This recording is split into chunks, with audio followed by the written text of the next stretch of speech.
Hey VC, Nolan here, finally to do another update. This is a vinyl, work for vinyl sort of update. We've got some records here that I picked up at the record store. I only got about 10 hours or so last month at the record store because I'm pretty much full-time at my other job, and so I blew the whole thing on records, most of it on records. So I'll be showing those. In other news, we're listening to Mac DeMarco, Rock and Roll Nightclub. The nice price sticker on there, except with the Captured Tracks logo. Anyway, this is what we're listening to. I am feeling pretty rough today. Tempted to rehydrate here. I've drank most of this. And basically, went to see Mac DeMarco last night. I picked up the record at his show, and it was great. Great show. His band's fantastic. I paid $8 to go see the show, and if he's coming through your town, I can't recommend him enough. They're from Canada.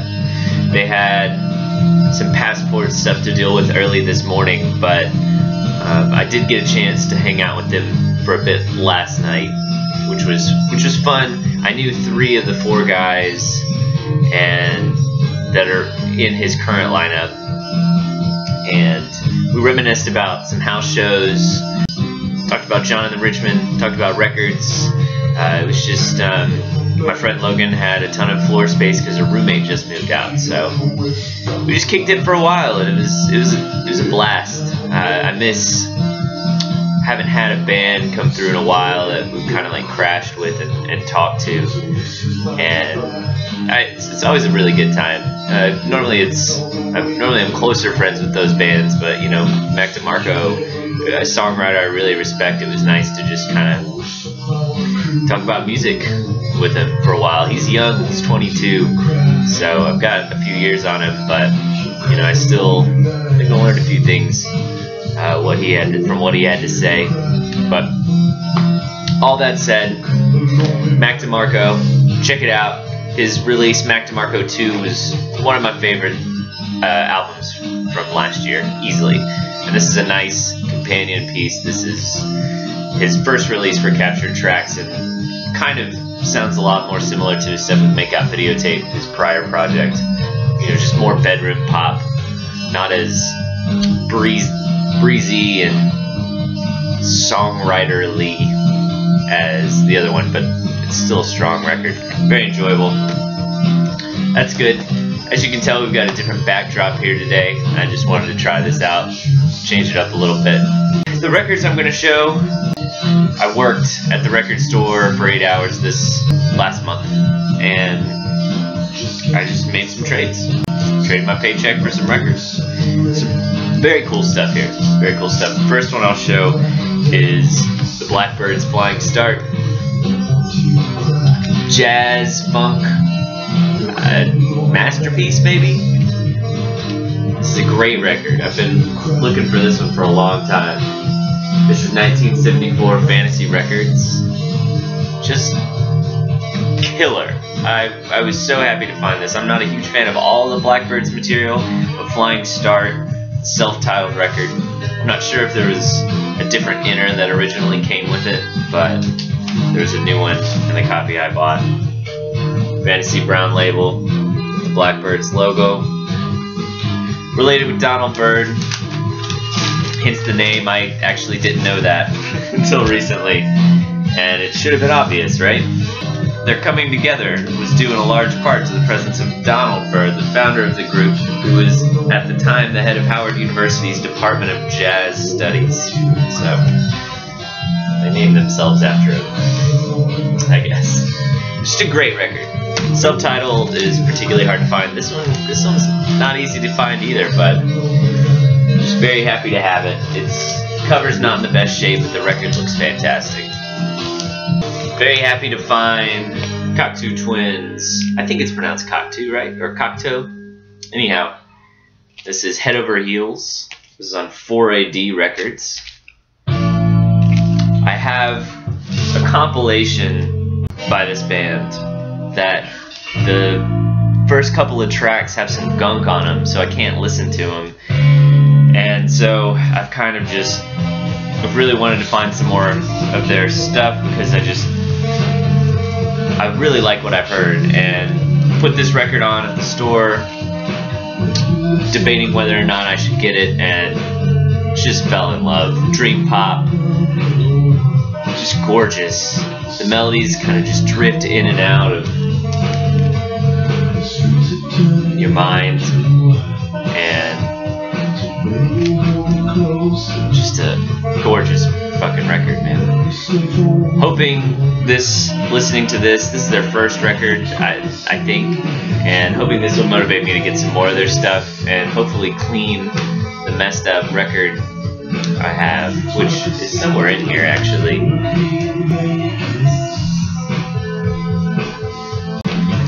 Yeah, the other record I have is kind of a compilation of some of their earlier material, and I found it for $1. However, some of it was, well, you know, I did do some cleaning, but some of this gunk that you can see on the edges there is actually in the grooves of the first track, and it does look like I've done some work on it, but hopefully one day I'll get that fixed, and if not, maybe I'll just find another copy.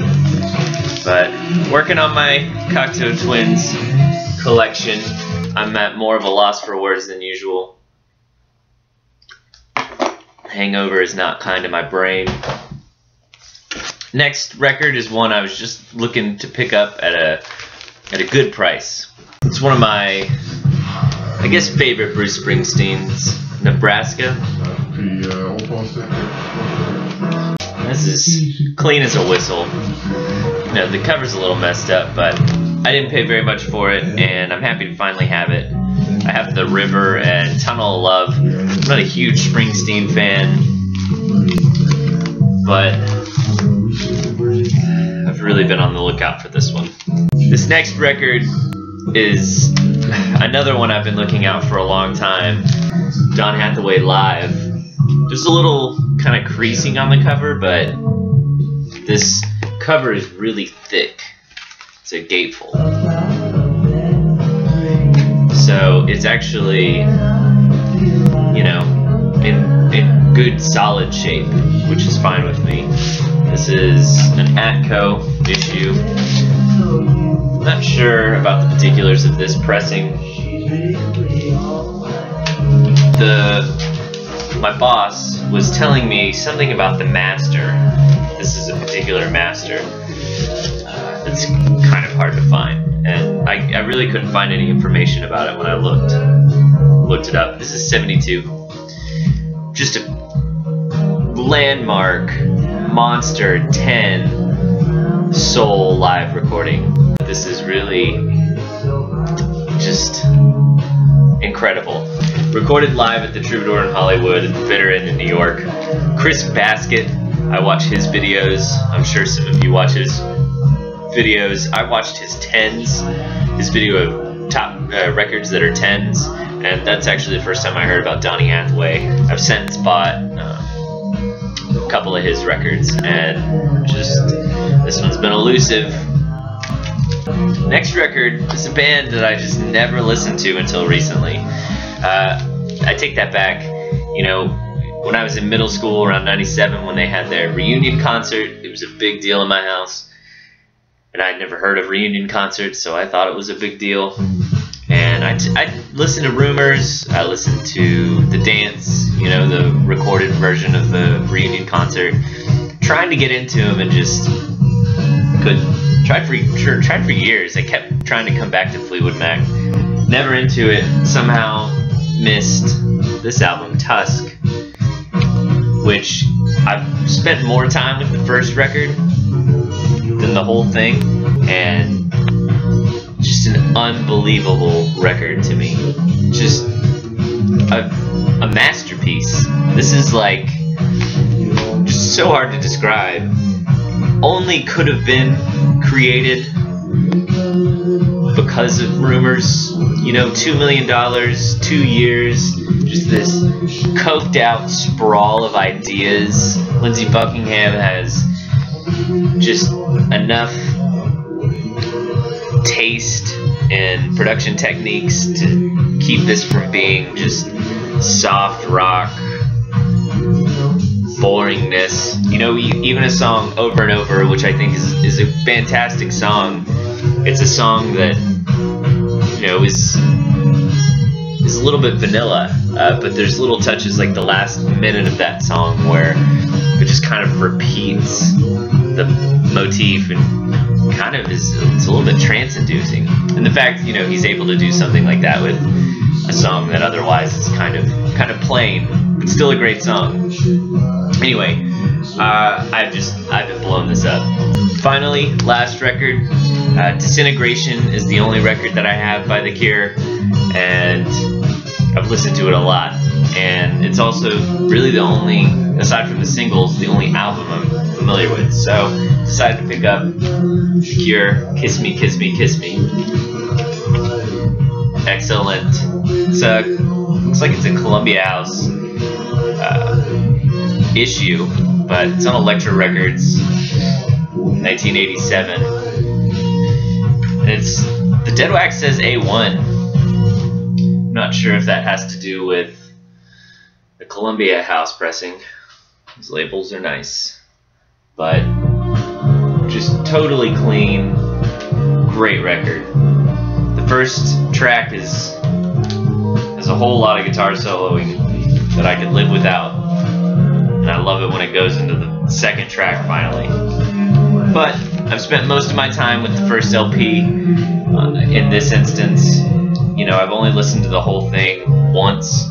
I'm liking it so far. Glad to kind of move on from Disintegration by The Cure and enjoy this. So those are my picks. I hit 150 subscribers this week, so I've got a contest in mind. I have to find the time to make the video. I might try today.